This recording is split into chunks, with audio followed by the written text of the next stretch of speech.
How are you? I'm doing great. Thank you so much. Wow. Wow. Okay. Okay. This is my first time seeing this, so this is my normal reaction. It's a party. There's It is. balloons. Yep, there's balloons. It was my birthday recently, so they're still up. Happy birthday. Thank Do, you very much. what is something that Melanie Martinez would request on a birthday? Honestly, I just like to just chill. I like peace because I work so much. Like every day I'm just working on some creative endeavor or, whatever it is.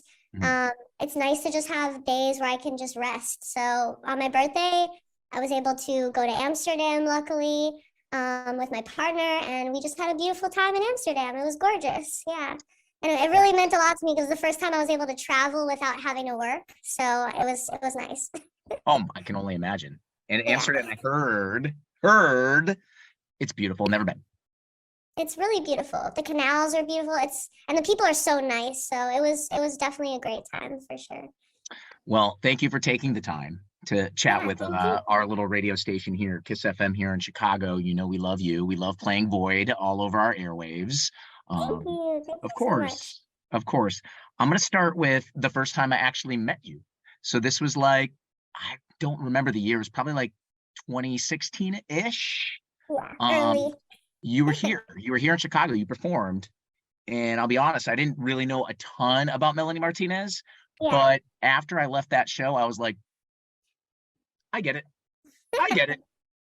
It's a whole trilogy. So I think it was hard for people to understand during the first album cycle because, you can't really see it until the end. So now we're here and it's like, I think a lot of people are resonating with it because they could see the full picture. It's like you're seeing Crybaby's evolution from then to now. So it's much more understandable, I guess. I don't know. But yeah. Well, Um, that's the thing. You had a vision in your head. And for people that don't know, you had this trilogy. The third part of it just came out, Portals. The first part was Crybaby. And then you just must have known in your head, okay, this is my vision of what's going to happen in the future. That it to me is like next level because I don't know. A lot of people that I talk to in interview, like really, they're being pulled so many ways. They don't know what they're doing like next week or in a month or a year. You had a vision of this whole thing like from the get-go, right? Yeah, I mean, so it definitely evolved over time, but I definitely had a plan to connect all of my albums and make sure that there was a thorough like storyline from beginning to end. So I think it's because like, I growing up, I loved taking photos and, film is really important to me. So and visuals. So for me, it's about the whole picture, rather than just the music, it's the music and also the music videos and the film because what it does is it gives you a full picture of the story. So I've been just thinking about how I can create films for my albums. That's why with K through 12, I was finally able to make a film. With Crybaby, I was able to make a music video for every song. And K through 12, I was able to take that to another level by creating this film. And then now for Portals, I'm trying to do both. I'm trying to create a music video for every song as well as make a film. So I'm just trying to constantly, create new things that inspire me and make me feel excited, because it's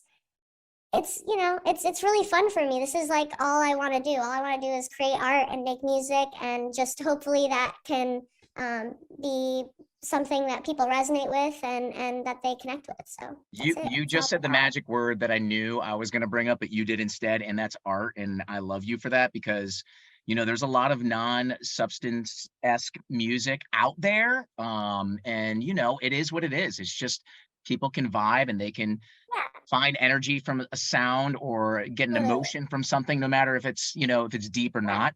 But what you have definitely. is like it's layered, right? So Mhm.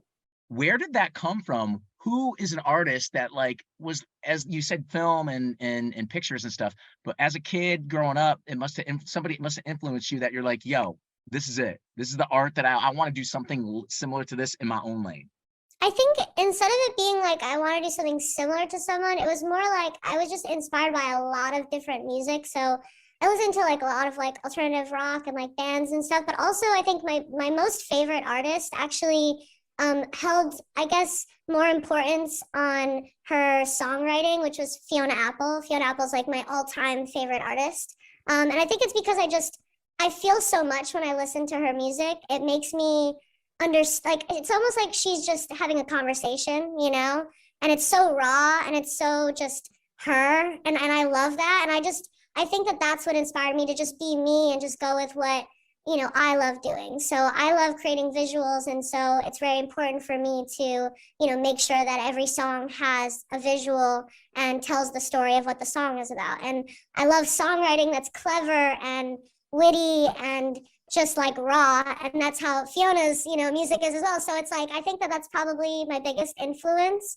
I would say is Fiona. And also like, you know, Björk is also incredible and does incredible visuals.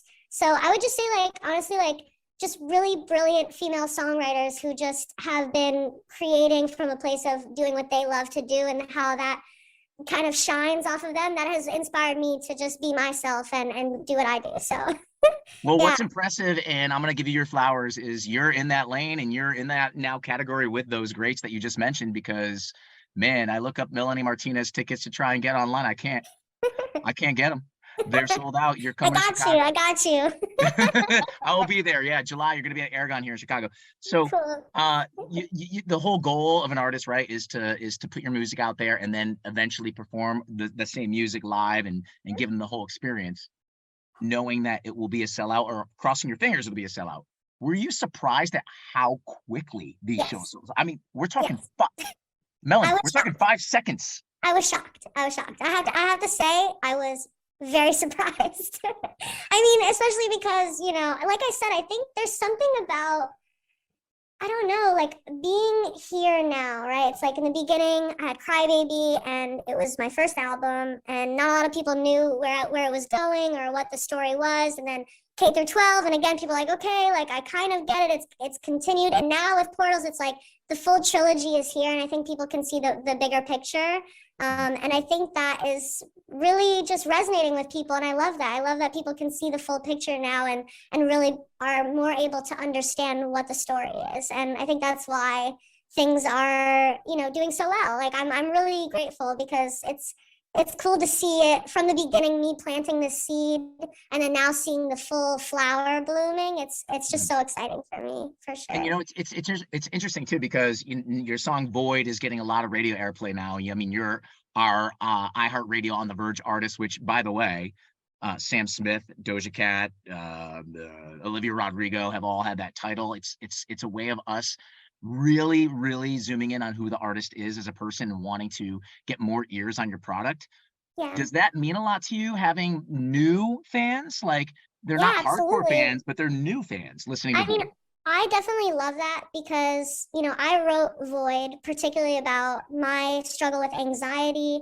And, you know, it has double, triple meaning, of course, like anything. Like, the whole album is based off past life regression therapy, and about the afterlife. And so essentially, Void is this place that a lot of people under hypnosis have gone to, and describe it as this place of, kind of just emptiness. Like there's not God nor man, you know, nor man there to judge them, just themselves. Like they're their own worst critic. And I really related to that here on Earth. You know, as obviously I don't know, I can't speak from someone as someone in the afterlife, but from being here on Earth, I definitely resonate with that feeling of just like, you know, being your worst critic and just kind of being hard on yourself, and just dealing with just general anxiety. And I know a lot of people deal with that in the world. So it really means a lot to me that this particular song is the one that has been, you know, played so much, and is being played on the radio, because I do want a song like that to be able to reach the people who need it. So it really means a lot to me. I love that. Would the creature say anything about the afterlife that, you know, us here on Earth would be surprised about? I would say, based on the things that I've read, I think the surprising thing is that everyone just knows everyone. It's like a feeling of just comfort, and there's no hostility like there is on Earth. You know, on Earth we have our guard up, and we're all trying to be someone, and you know, portray this image so that we're likable, because we all just want to be loved and accepted and all this, you know, these very human characteristics. But you know, when you're in the afterlife, everyone is your friend. You know, you care about everyone, you love everyone because you are all connected and you're all on the same journey towards evolving and growing. So yeah, that's pretty much it. And I do a lot of one word games here. So when I heard void, the first word to me was relatable. I mean, I think that's what you're going for. Like to me, I hear it and I'm like, oh yeah, damn, I'm lonely too sometimes. Like that's how I Yeah, feel. And like you said before, you yeah, want everybody to kind of relate to it a little differently because music's all about totally. emotion. Exactly. That's Exactly. great. I definitely just, you know, any way that people resonate with it and it means something to them, that's all that matters to me. You know, I have my own reasons why it's cathartic for me to like write a song like that, but then when I play it for people, even friends and family, they have their own interpretation of what it means to them, and that's so beautiful to me that music can do that for people. All right. So I got to wrap it up here. I'm being told I could talk to you for hours because your stuff is it's so deep, and I love that because it's something different than I'm used to talking. But let's see, July 11th is when you're going to be at Aragon here in Chicago. I urge everybody, it's going to be an experience. Your shows are absolutely epic. And this is the next chapter. Of course, Void is being played here on KISS FM. The album is out now. Portals, go listen to it. The Contortionist, Moon Cycle, Light Shower. Those were the three that I pulled, and I was like, "Yep, I like those." But the whole I album love as a that. whole is great. That's awesome. Thank Um, you. what do you? Last question for me. What do you want Melanie Martinez' ultimate legacy to be in the world? I want I want my legacy to be about making music and art that people feel connected to and can resonate with. I mean, you know, I just love creating stories and honestly, all I want to do is make film and music and create that full experience for people when they listen to my stuff. So that's it. I don't know. I don't know. I just want people to, you know, feel comforted and loved and feel accepted for who they are when they listen to my stuff. Love it. Great. Big heart. Melanie Martinez is here. Thank you so much for taking the time. Thank I you. feel so underdressed. I didn't know what to wear. I was like, what do I do? Do I wear like a weird hat? I don't know. I don't know what to do.